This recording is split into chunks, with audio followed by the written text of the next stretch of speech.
Sunday, August 23rd. A little cloudy, overcast kind of day today. Thought we would just take a look at some of the potatoes here. So you can see we are getting some recovery growth here. A lot of new healthy leaf growth in spots, and other spots we have old leaves that are not so healthy or happy. Here's a plant that didn't lose as much leaf tissue when the brush hog came through. You can see this one has recovered a lot more with the foliar feed that we put on. Again, I don't know how this season will turn out yield wise. I definitely overdid it on cover crops, but we'll just have to play it by ear and see how it goes.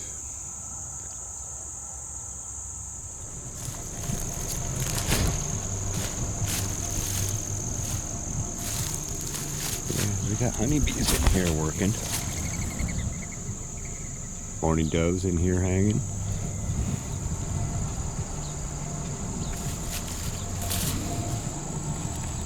And again, we do have potato plants trying to recover. Just late in the season, low light hours. Going to be hard to pull it off, but that's why we did everything we could to maximize photosynthesis here. Try and bring it back. Also, it's pretty amazing how the buckwheat has come back into flower again, even after we brush hogged it. If I could get that brush hog a little higher, I'd probably go through and give it one more blaze, but I don't think it's going to be beneficial. I think we'll end up just clipping more potato plants, and we don't want to do that. Here we are up at the in the process of being fenced section. Cover crop in here is just deep, dark green, thriving, healthy, happy. So that's fantastic. And I'm trying to get things together to get a working generator so I can run the jackhammer, and a cement mixer so I can pour concrete and all those pieces. Everything costs money, time, and energy. We'll just have another look at the mulch section here where the garlic is. You can see that even with that heavy mulch on, some of these cover crops are coming up through. Really good indicator here. Those are the Austrian winter pea, and that's a 3-inch layer thick mulch. And they were buried in soil besides that. So that shows you how deep those can be planted and still emerge without any issues. You know, other seeds and cover crops not so effective through heavier mulch layers, but the Austrian winter pea. Here's one that's actually taken off. I mean, that's got quite a few leaf sets on it already.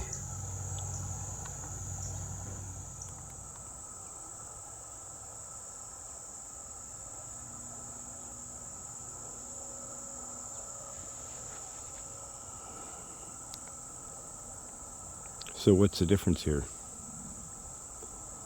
Really, mostly just inoculants and a little bit of calcium sulfate and some cover crops and a foliar feed with the right trace minerals. And you can see we can transform soil from that, just growing nothing, to that in no time. And what do you see what this block can do in the next couple of years as we amend and build soil and build humic matter? And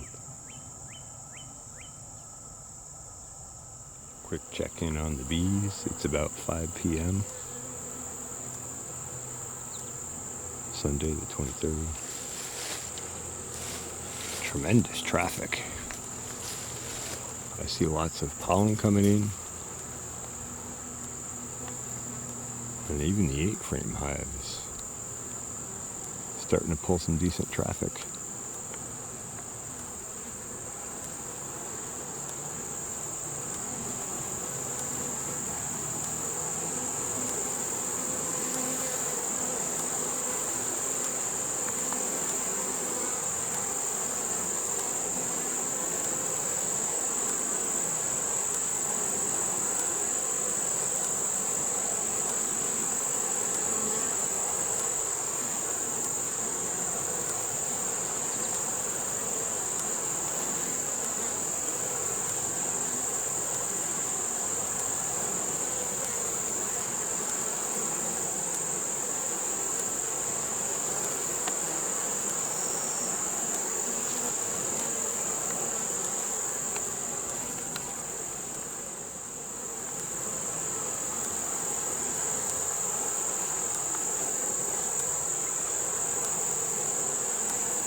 all those pollen sacs coming in.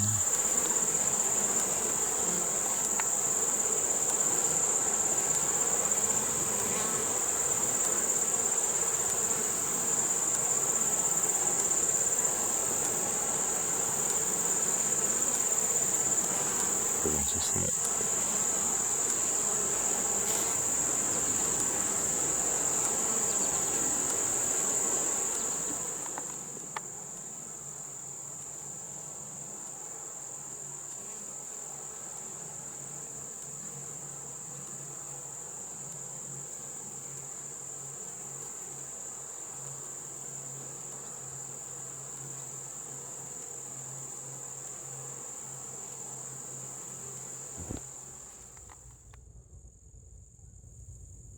Doing some brush hogging up on the other block here, other lot. I was just walking back and seeing that cover crop and going, wow, look at that.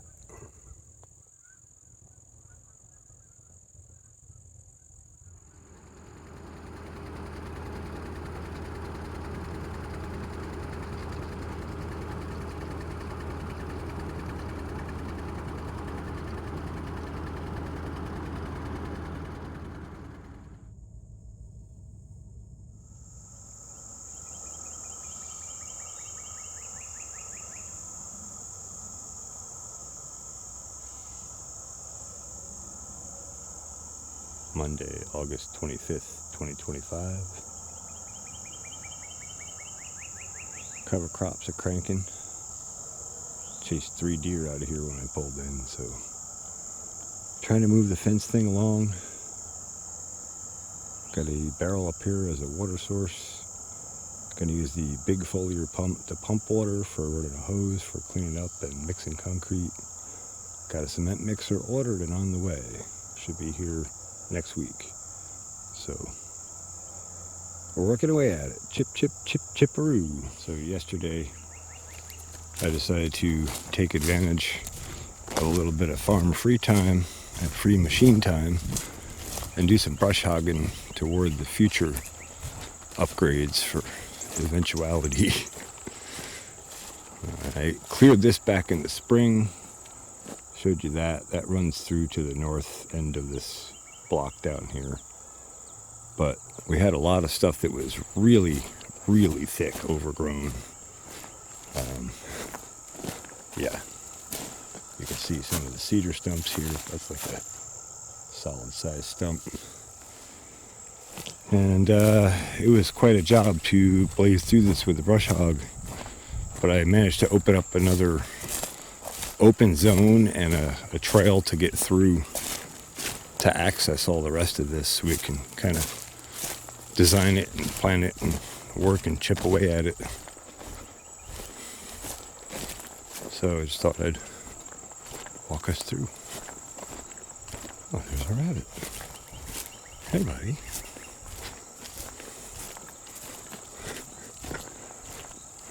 And then where I could with the brush hog, I opened up. This block here was all that low brushy stuff. Might be viburnum, not sure. Obviously the cedars are a little big for the brush hog. And even honestly, even some of this stuff was pretty big. It was hard on the machine. We did finally blow a shear pin at the end. But I got everything mowed under that I wanted to. So you can see I went back and cut some channels across that other roadway in different spots. I got this all opened up.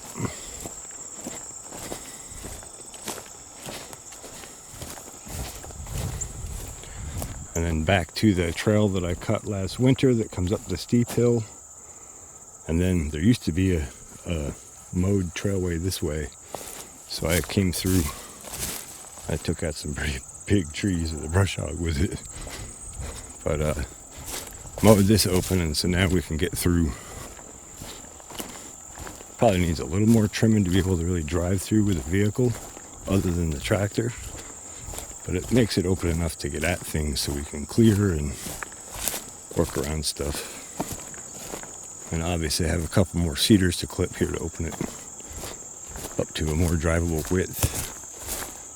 But good progress.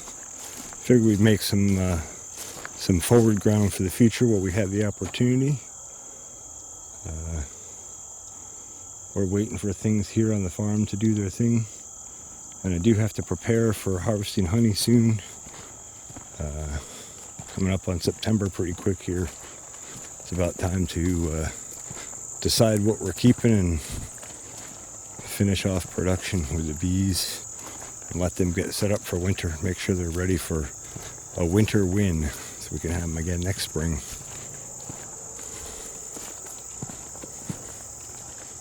Over here, I'll just give you a closer shot here so you can see the clover and holy basil and all that kind of stuff. A lot of cover crop in here. I know it looks pretty sparse, a lot of open ground still, but this stuff is just starting to take off now that it's getting more light, and hopefully should bump out and do well in the next month and a half or two, assuming we go that long between now and frost. Just have a look at the honeybee hives while we're here.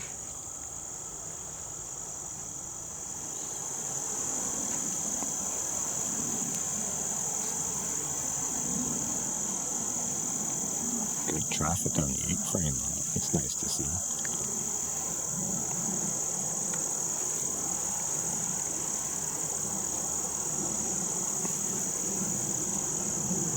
Good traffic on these other 2 hives as well.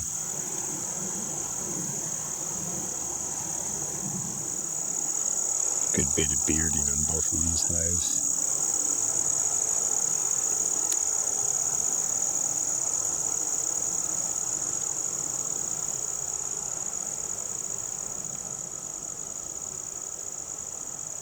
Really nice to hear that happy honeybee buzz. Tuesday, August 26th, 2025. Just checking back in on the farm here. Nice to see this yellow sweet clover exploding since the foliar feeds and the light opening. A little less robust here where we had to blaze back the buckwheat a bit, but it is taking off. So that's nice to see. And hopefully we'll beat the end of the season with it.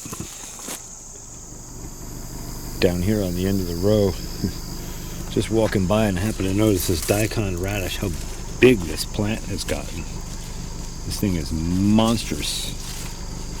And probably most of these would have gotten as large if they weren't planted quite so densely. Checking in on our potatoes. We still have green leaves and growth. Just to check in on our cover crop fence section. Lots of green growth continuing to expand. This whole patch is greening up so nicely.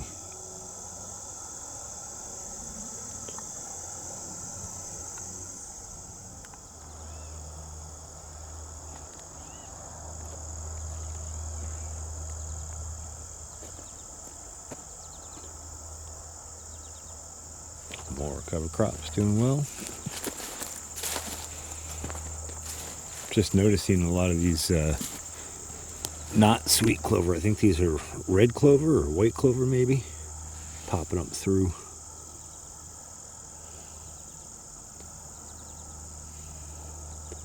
And they actually look like they're getting some powdery mildew on them, so I don't know what's going on with that. But I think in this case all we can do is let it continue growing, see what it does, and hope we set up for a win for next year. I mean, I know we're setting up for a win for next year. Checking in on our busy lady bees. And they sure are busy. Even the 8-frame hive is pulling some pretty nice traffic and activity now, given how struggling it was initially. And the 2 super productive hives are mega traffic.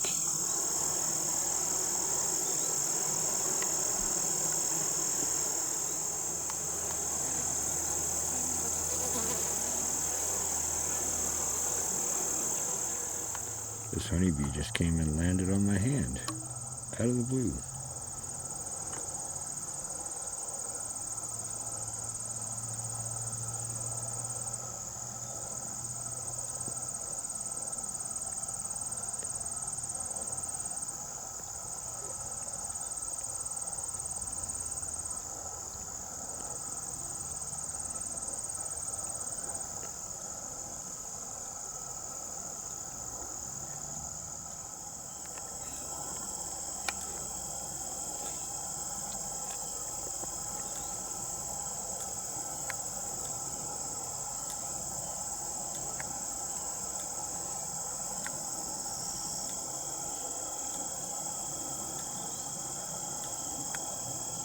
I'm guessing she's probably an older bee.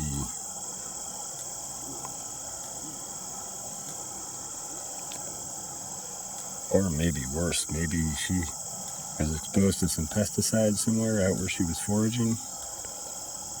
She doesn't seem the normal, energetic, happy, healthy bee. But she also does look a bit on the older side. Got her to switch hands.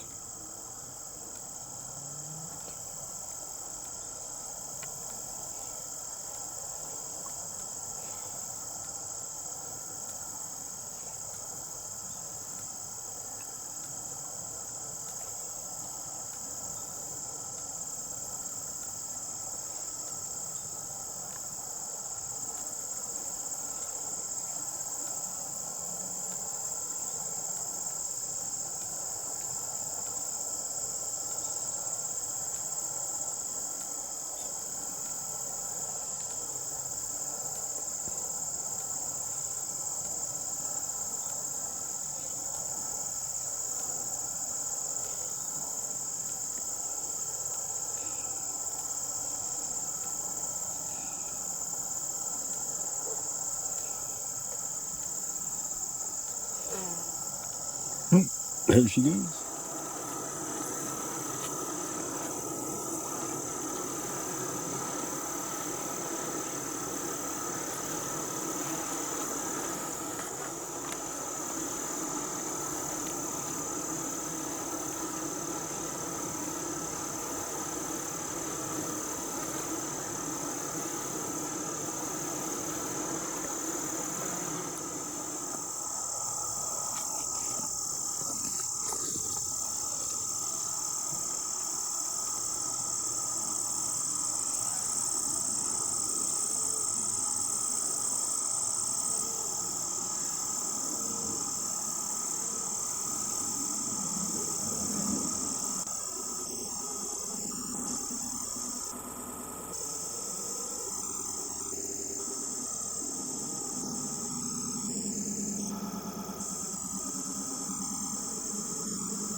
August 27th, 2025. Just up at the farm here, checking on things.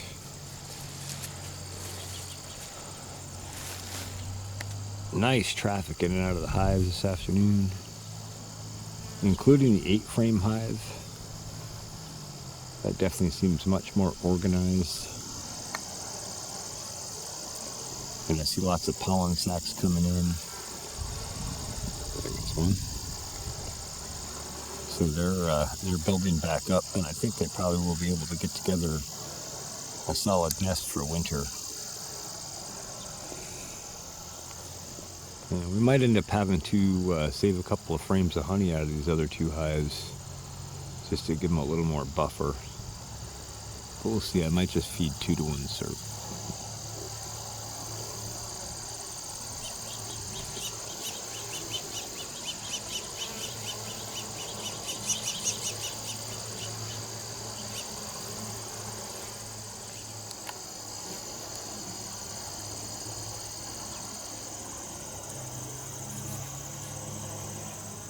Just having a look at the cover crop here.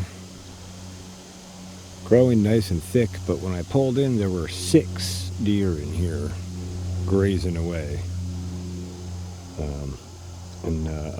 Waiting on a cement mixer to come, and I need concrete and budget to buy a concrete and all that. So I don't think this fence is going to get done for another month or so.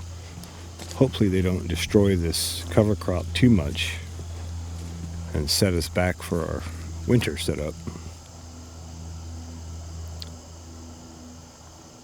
Went through the potatoes out front a little bit on my way in, and there's some very, very small tubers just starting to form for the most part. A few decent sized ones here and there, but overall I think we might be at a mostly loss for potato crop this year due to my over cover cropping and cover cropping too early. That's very disappointing, but the upside is we got rid of that weed population that was there, and we built soils this summer, and we'll have better soil for next year.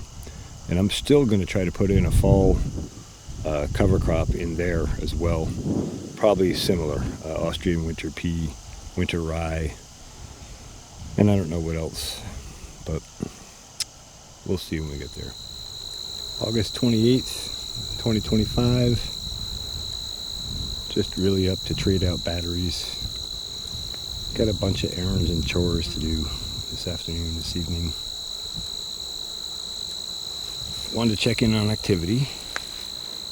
It looks like we have fantastic inbound, outbound traffic, so that's good. We'll do another inspection here maybe over the weekend or early next week and see if they've managed to fill that third box full of drawn comb and honey. And if they have, then we'll probably pull one each of those off. Probably leave a spare on for now. Nice to see this 8-frame hive traffic improving. That's much improved. Just a quick glimpse of the cover crop here. I don't know if you can tell on camera, but I can see it in person. This literally grew overnight, visibly. So that's fantastic. And they didn't scare any deer out of here yet. So, well, you know, that's good for now. I'm sure they'll be in later. Guess I'll just give you a close-up of how much taller this stuff is already. Like, we're 6 inches tall already here. And I think as of today, we are 15 days from planting, actually seeding. So 15 days from seeding with proper inoculants and a targeted foliar feed. We have 6-inch tall multi-species cover crop thriving. Friday, August 29th. Just up to check on things and switch out batteries on the beehive. Didn't catch it on camera, but there were 7 deer in here grazing when I pulled in. So I must be doing something right. So I guess I'll just show you where they've been here grazing, chewing the tops off of absolutely everything they can get their teeth around.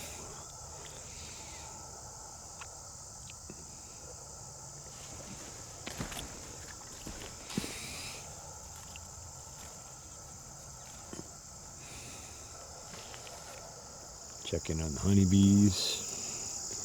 Pretty cool out already. I already got a warm shirt on because, I don't know, it's probably low 50s already.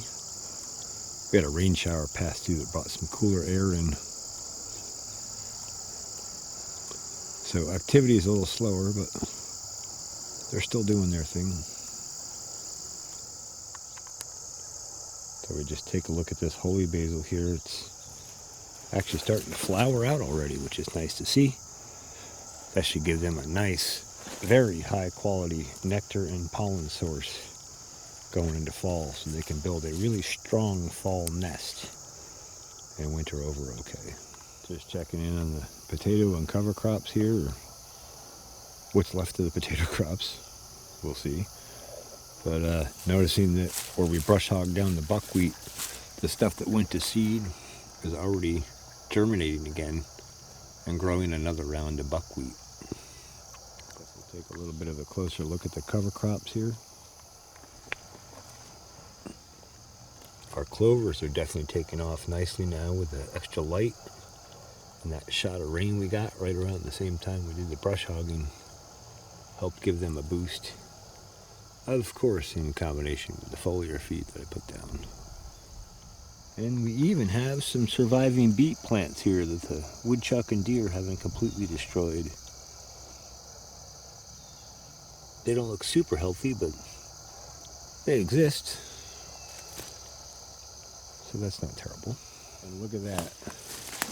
Through the deer and the brush hogging and the woodchucks and all the tough stuff this season, we actually do have a few sunflowers that survived, and that one's trying to go to flower. And if you recall, these are mammoth gray striped sunflowers, so they're not expressing their fullest genetic capacity. But they're growing, and that's a win out here with the deer that we have. For those who don't know, you might not think a deer loves sunflower, but it's one of the first things they would eat on my old farm. And they would really chew them down solid. So this is that higher sandy rocky knoll.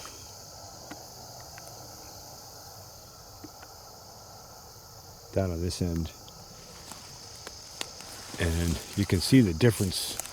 You can see the change in greenness and vigor and health and size and growth of the cover crops in here as we get into the better soil. I mean, there's really quite a bit of clover taking off quite nicely in here, where the soils are a little more conducive to plant health.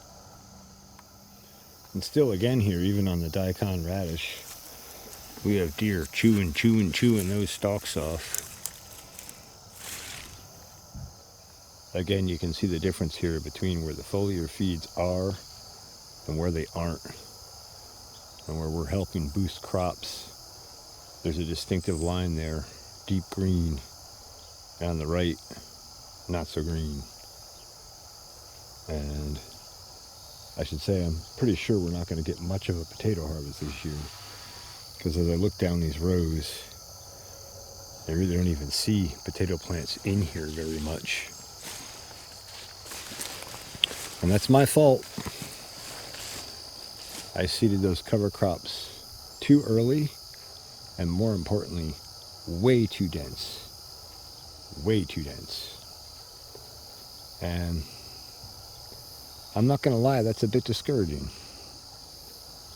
And it's easy as a farmer, and I know some older farmers who would understand this sentiment very well. When you have a failed crop like this, it's very easy to want to come back through here with a brush hog and just brush hog this bit down under, call it a season, and disc it in, and call it quits, and see you next year. And I am very tempted to do that. It looks very appealing to come through with a brush hog and just blaze this down. But I know that the only benefit that I can get out of this block now is the cover crop that we put down. And since we put it down so dense, and foliar fed it so well, and since it is thriving, I'm going to try and let it go to frost. I might cut it a little early if I can get back here with winter rye and Austrian winter pea for the winter cover crop, so we can continue to build soil and fix nitrogen and do all that kind of stuff over the winter. That would give us a tremendous gain, but we'll see. I mean, I have a broken disc and a whole lot of other stuff going on, and I have to get ready for winter. I really need to finish building the fence up in the upper block so that next year we can have a controlled fenced area and grow some actual vegetables again. I miss a really good tomato sandwich and, peppers and all those wonderful vegetables that if I don't protect them from deer, they don't even make it past a shoot, really. So my focus is more on that right now. But it is kind of comforting, despite the loss this year, to know that we've built the soil up tremendously and it will be much more vibrant and capable next year. I hear deer snorting in the distance right now. I hear we have more evidence of heavy grazing by the deer. And more evidence. And more. And at least they're pooping here. They're helping build soil up. Here you go. Here's a potato plant that is surviving and trying to make wondering why, after several foliar feeds and working so hard to try and recover these crops, that at this point I'm so discouraged. Well, it's a couple of things. We're very late in the season. Our cover crop canopy is getting super dense again. In fact, this is one of the few potato plants that isn't completely surrounded. But more importantly, something many people are pretty much unaware of is that most plants do approximately 80% of their growth between 4 a.m. and 8 a.m. And plants need good temperatures, good comfort in order to do that growth. And we've had a cold spell here the last week, or actually more like 2. We're getting down into, we had 49 last night. I know we've had nights down at like 46, 47. So we're getting some very cold temperatures at that 4 to 8 a.m. window. And so that's going to really reduce the amount of growth that these plants can make. So if we had a little bit longer days with sunlight and a little bit warmer temperatures, I might be a little more encouraged, and these might still set and form some reasonably sized tubers. But since we don't, it's not going to happen. You just have to be realistic about it. I was just talking about how dense that canopy is. There's a potato plant. And you see how it's got so much competition for sunlight that it's barely just getting up above that canopy now and getting a leaf set out that can actually capture a decent amount of sunlight. Here's another one. So maybe we'll take a dig in here and see what we see. And I bet you, if we have any tubers formed at all, I bet they're very small. I went through yesterday or the day before and did a little bit of sample. Just dig it around to sample and see if we're going to get anything. Because at this point, it's time to know. Yeah, see? That's not much of a potato. So this is a good example of what happens when you do cover crops wrong. And timing is everything in farming. Timing is everything. Timing has to be right. If timing's wrong, things don't do what you want them to do. Now, had I waited about 2 weeks after planting, and had I planted this, especially the daikon radish, but both the daikon radish and buckwheat, significantly less dense, these would have had a really good head start and a good supportive cover crop system. But what I ended up doing was basically causing the equivalent of weed competition with the cover crop. Now, in a lot of ways, that's better than weeds, right? Because these are crops that help us build soils better, and we have species in here that are designed to do particular jobs and tasks. For example, buckwheat is really good at unlocking phosphorus and helping soils that are highly oxidized become more reduced. And daikon radish is a member of the brassica family. And in that, it helps repel nematodes, and it does a bunch of other stuff. And actually, the brassica family is one of the few crops that is not reliant on the same type of bacteria or species of bacteria and fungi as most of the other crops. And it can run pretty independently of those. So it's a great way to build soil when you don't have things set right yet. and a good way to help resist nematodes so you can get rid of them and not have them affect your other crops later on. So there's a lot of positive stuff that's going on in this cover crop despite my mistakes this year. So here we are over on the eastern side of the potato block, and a different variety here. And some of these are doing a little better.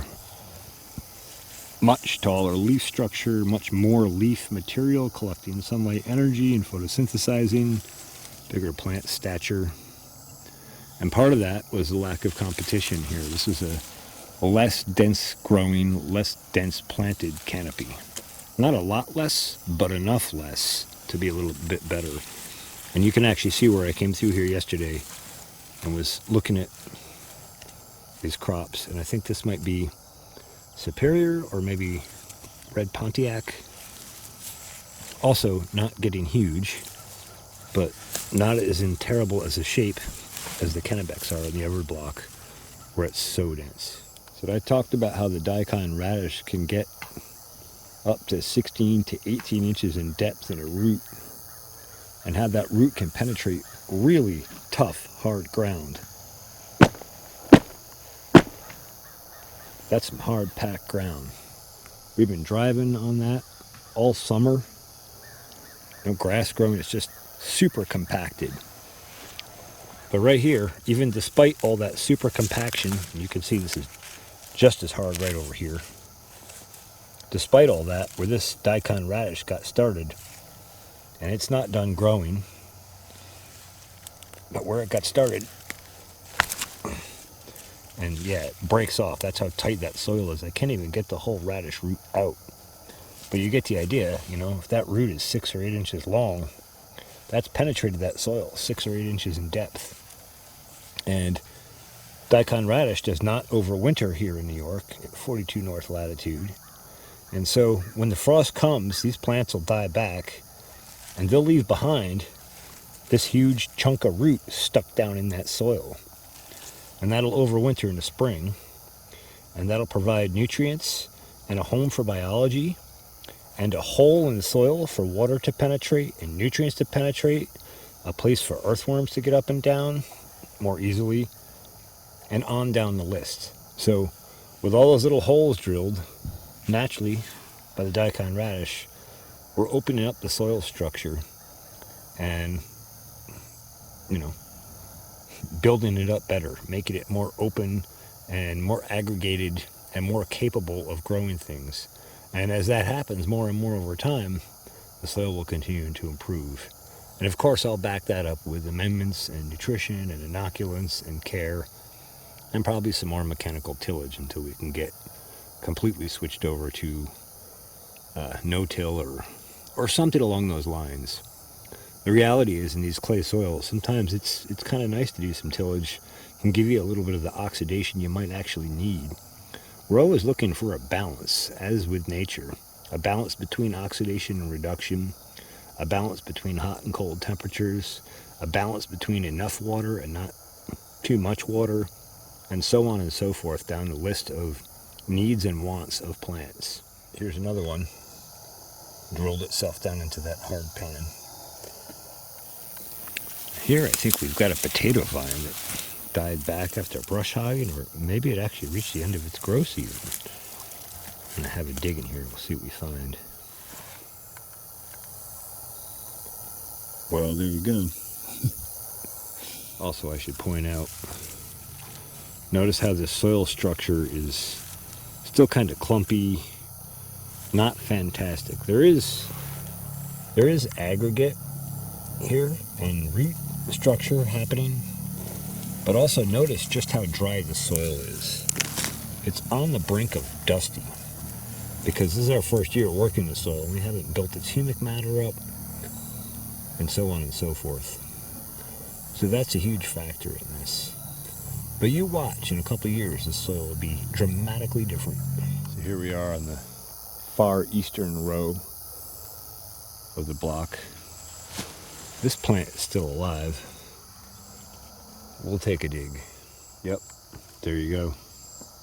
That sunlight blocking problem we had with the buckwheat and the cover crops too dense reduced sunlight and prevented these tubers from forming and developing really high quality tubers.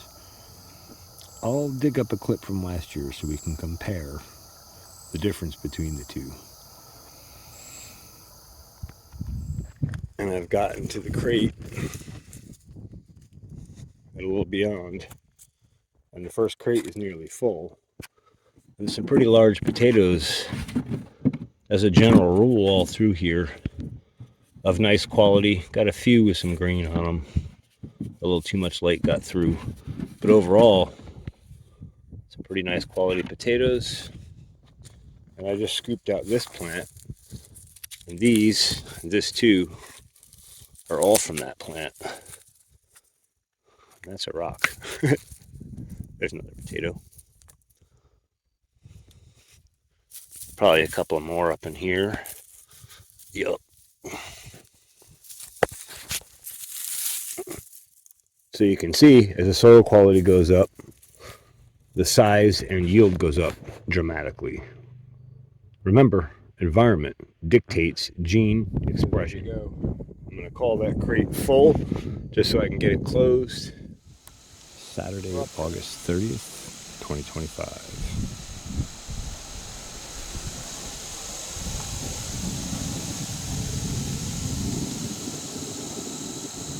Cover crop's doing really well. Very nice to see.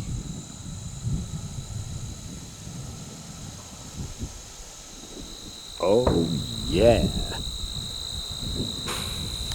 Beautiful weather today. Sunny, warm but not super warm, just cool, nice working weather. Cleared. And man, you can tell. Look at those bees go.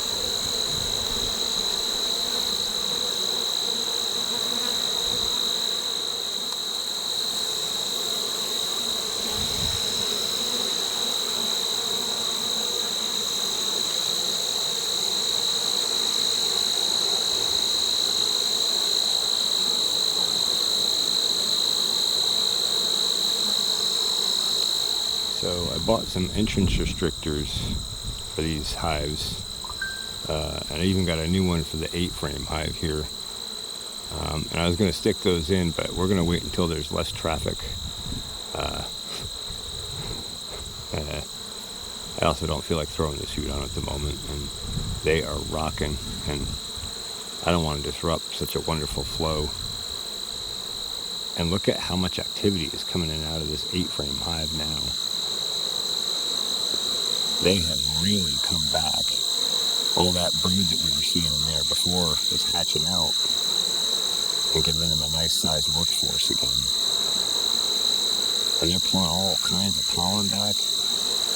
I see lots of little yellow and whitish yellow and orangish yellow and orange pollen sacs coming in there. And soon these guys are going to have the holy basil flowering out again. And so we'll start seeing those bright red pollen sacs coming in.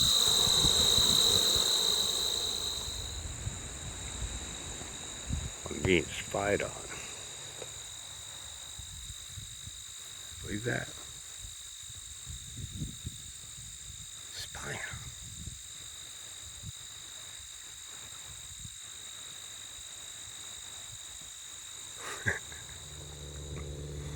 There we go.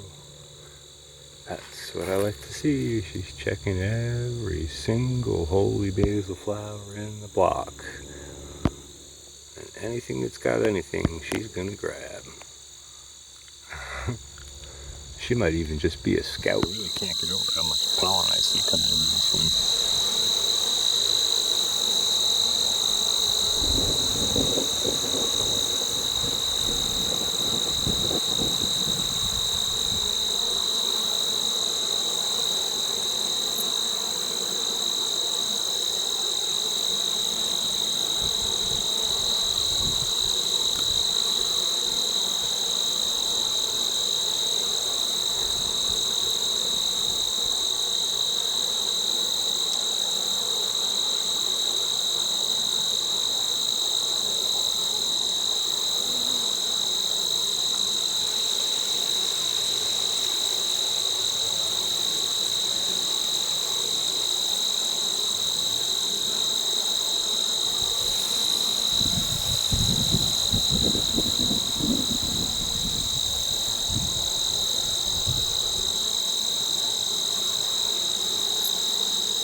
Interesting. Still good traffic, but that very heavy rush that was going a minute or two ago has slowed down a bit. So I think that's what it is. I think it's a rush of resources coming back.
I know a lot of this looks very sparse and dry, and it is,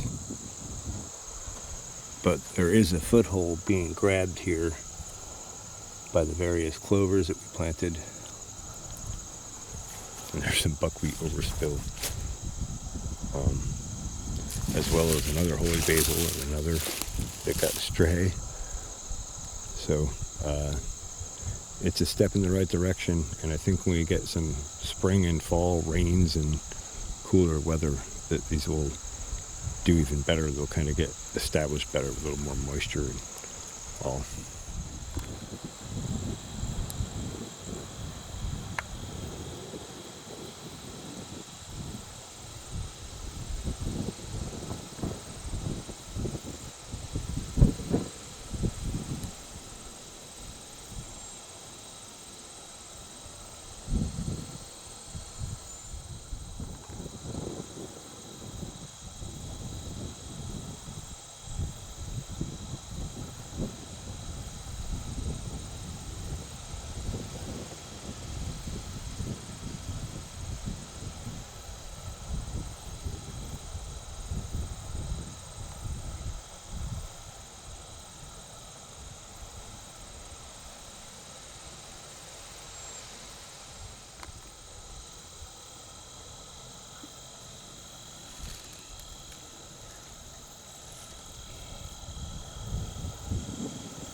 Hoof mark, fawn.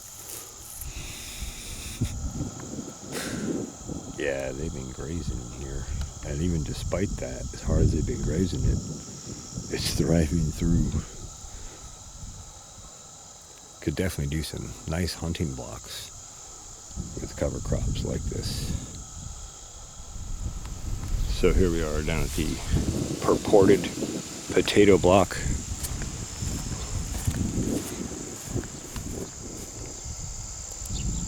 Can you spot the potato plant? So, as I was talking about, most of these tubers are very small. Plants are very small stature, cold weather, probably not going to perform well. But what we'll do is test this in FieldlarkAI, because I have a subscription to FieldlarkAI now, so we can ask a few more questions than the default user limit. And we'll see what FieldlarkAI says. Should I bother to do another foliar feed on this? Or should I just treat this block as a cover crop from here forward and assume we're losing all of these and harvest a few if we can? Or should I put another foliar feed down and try and reach for the stars and see if we can still form some tuber size up? And we'll put in all the conditions here. You know, we'll talk about how dry the soil is right now. We haven't had rain in a couple of weeks, I think, now. And, you know, it's hot and sunny in the daytime, but pretty cold at night. And we don't have great growing temperatures. We'll plug all that in, and then we'll see what FieldlarkAI says. And I'll screenshot that for you. Alright, this is my 8th try at recording this. Hopefully we got the capture software straightened out. Today is August 31st. The above foliar feed was completed on August 22nd. Potato tuber size is very small and the soil is pretty dry again.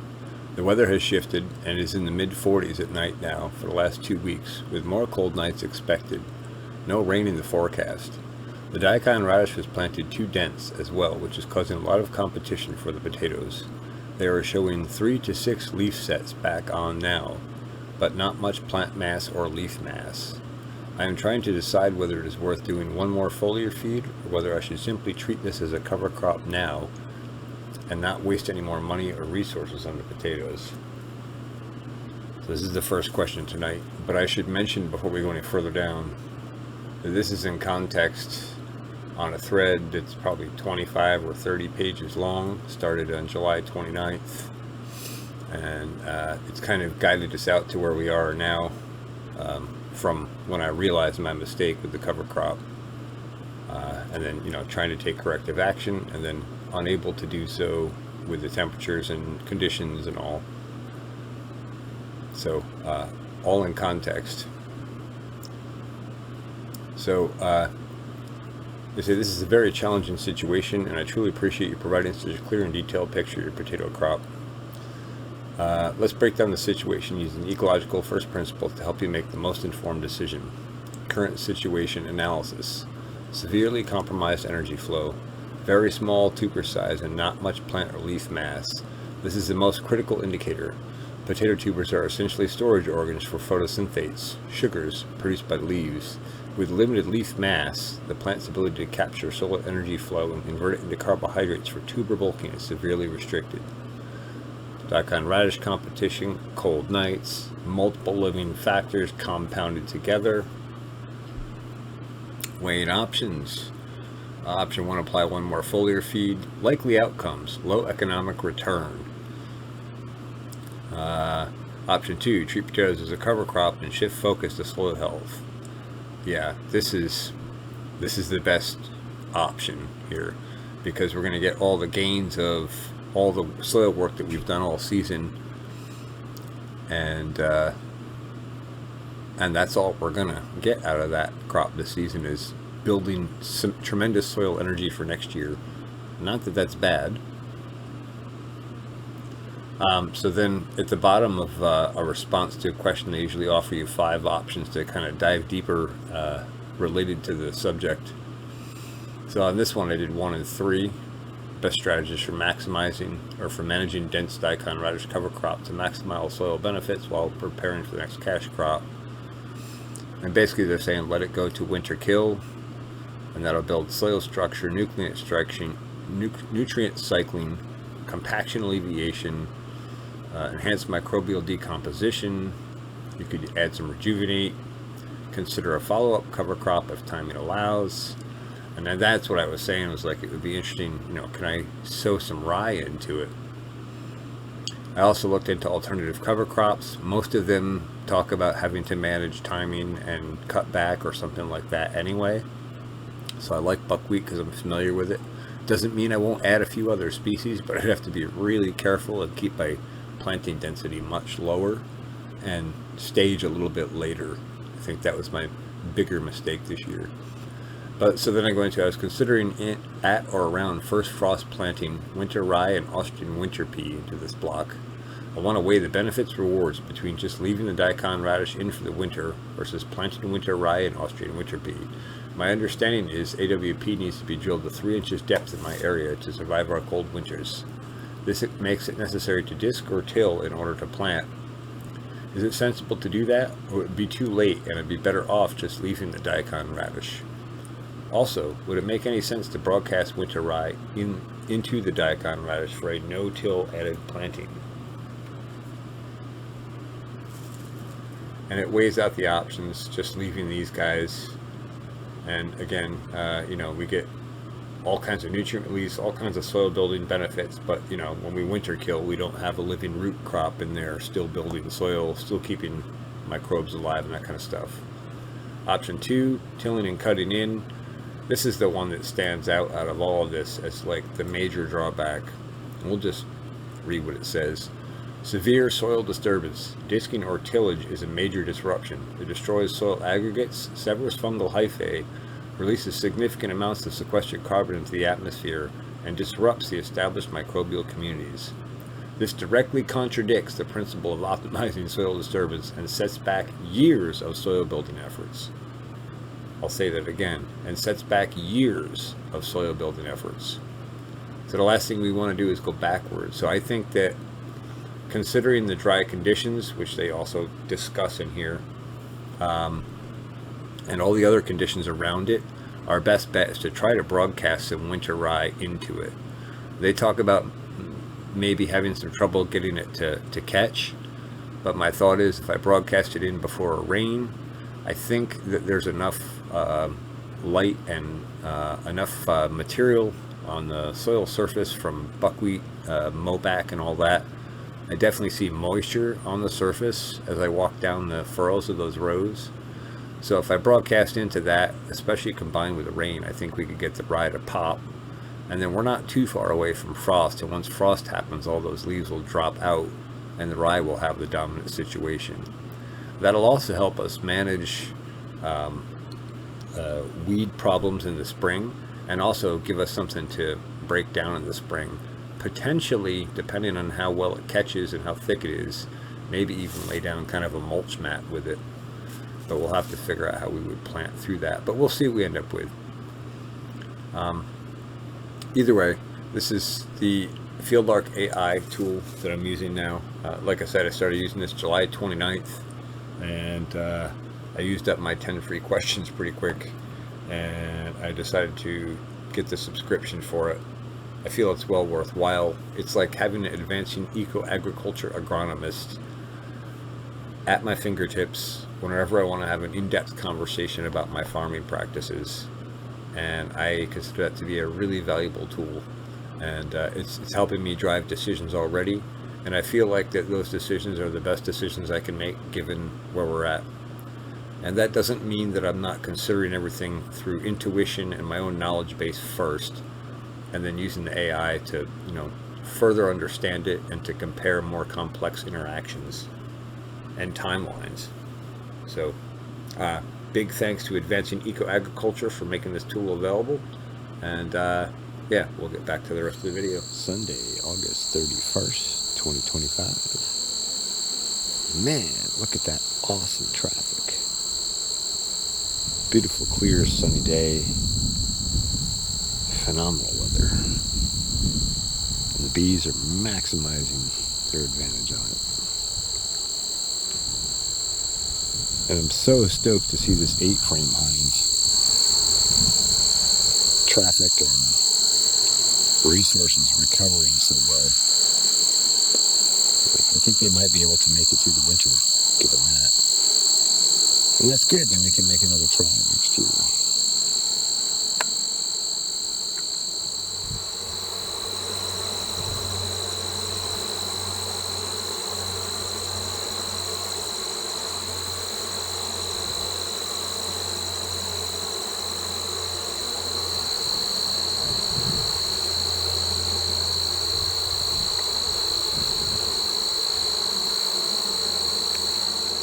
So here on my channel, I rarely talk about farm economics.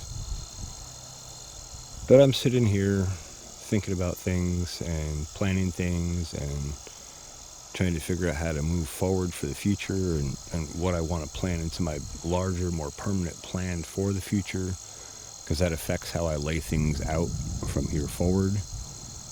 And it's related to how I've laid things out thus far, obviously, because we already have these things laid out. And in the scope of this conversation, there is the potato crop, which I'm not going to get much harvest from, if any. And the upside in that block is that it's heavily cover crop with daikon radish and buckwheat. And we are building tremendous soil capacity there. I did a dive into FieldlarkAI this morning, and I'll share that, or I probably have already shared that in this video. And so given all those parameters, we're just going to leave that cover crop and let it run out. I might broadcast some winter rye into that and not disc or till it under to not disturb our soil profile, not disturb our biology primarily. But so back to the scope of the economics. Everything I do on this farm, whether it's driven directly by economics or not, is most certainly affected by economics. And so an example of that is, do I go back and try to put down another foliar feed on the potato block in an attempt to get them to size up some tubers for the end of the season? And when I weigh that against all the other factors, the temperature, the lack of soil moisture, down the list, it's not economically sensible for me to do that. So I'm not going to do another foliar feed on that, at least not for targeting potato health. I may throw one more light foliar feed down on that block just to keep photosynthetic rates up and continue to maximize that cover crop value, since that's the only value we're going to get in that block this year. In this block, same considerations. I had 2 bags of calcium sulfate left. I knew this soil needs calcium amendments, needs help in the calcium area. And so I chose to put that down. That is economically driven. If I could have, I would have put down probably 400 pounds of calcium sulfate in here instead of 80. And that would have made an even bigger difference. But the little bit that I had, I put down. That little bit of leftover foliar feed I had the first round there when these were just emerging from the potato block, and these were just emerging, I made a point of coming back and putting that down here rather than throw it out, waste it, or just shoot it back over the potato crop and make another pass. I said I can take a chance to leverage that little tiny bit of money that's left in that tank and make a huge gain out of it, especially as cover crops are just emerging. That's that boost they need right off to get photosynthesis up and running. And photosynthesis is our energy source. It's all about energy flow. And if we can flow energy into our soil, then we can sequester energy in our soil. That's really the primary principle under it. So let's continue on the economics. So in beehive equipment this year, I have somewhere around $2,200, maybe $2,500 invested. Setting up brand new hives, bee packages, frames, paint, the frame to sit on for the foundation, down the list. Electric fence. But now that we're set up, we have the basics. The electric fence will handle like 90 or 120 acres. We have some boxes started, so we don't have to buy those again for next season, right? So we got like the wheels turning on the system. And I'm sitting here looking at the beehives, and I put these here because I didn't know where else to stick them for now while I was building the fence and cover cropping around here and finishing up disking and grading and all that kind of stuff. I was still doing a lot of construction work. So rather than put these in a final spot, I thought I would stick them here where I knew they wouldn't be in the way for this season while I finish up those other parts of the project. But now I'm back here looking at things and thinking, My original plan was to put the beehives inside the fenced area eventually, the big fenced area.